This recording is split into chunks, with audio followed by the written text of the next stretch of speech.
There are some more interesting pathologies I want to show you in this short epilogue. For example, a so-called Gerbode defect. What is a Gerbode defect?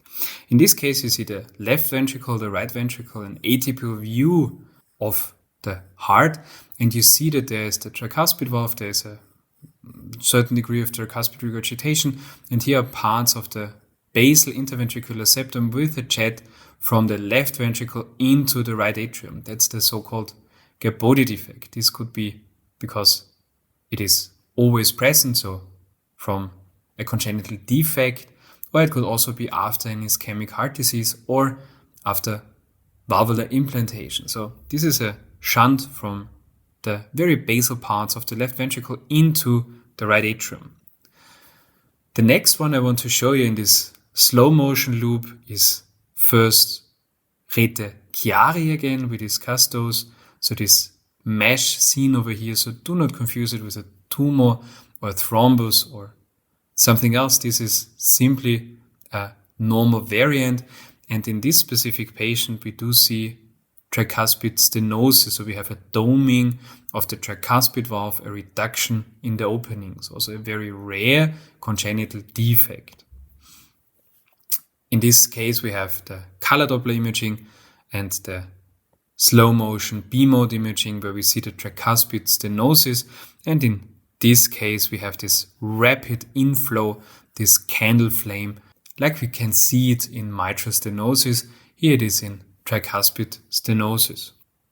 We not only have the Rete Chiari, but also the Eustachian valve. And in this case, you can see such a nice Eustachian valve originating from the inferior vena cava. That is a valve which can be present also after birth. It's not that uncommon, and it is always originating from the IVC. In this case here you have the IVC, the right atrium, and even the SVC, to the superior vena cava. You can visualize. The Eustachian valve has no hemodynamic effect in adults.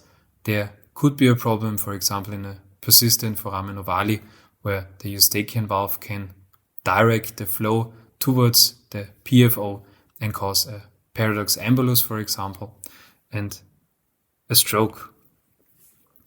You can also visualize the Eustachian valve in 3D, even with a transthoracic approach as seen over here, and with specific settings you can especially highlight the Eustachian valve, and here with normal 3D TTE visualization. Tumors of the heart are overall rare. In this case, this is a malignant tumor. This was a sarcoma, which you can see here in the right atrium and also infiltrating already the right ventricle. So various echogenicities, a solid tumor, it's definitely not moving, and it turned, as I said, out to be a sarcoma.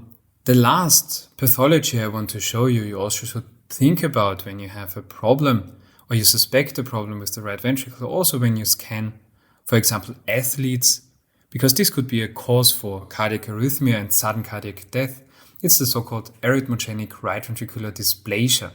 In this case, we do see that the right ventricle is overall in the basal and mid segments, in this case normal, but in the apical segment we have akinetic, even dyskinetic, overall a dyskinetic segment over here, and an aneurysm, and you can verify that with also MRI where you see this A and dyskinetic area. So this is something very important to visualize and to think about in scanning for right heart pathology.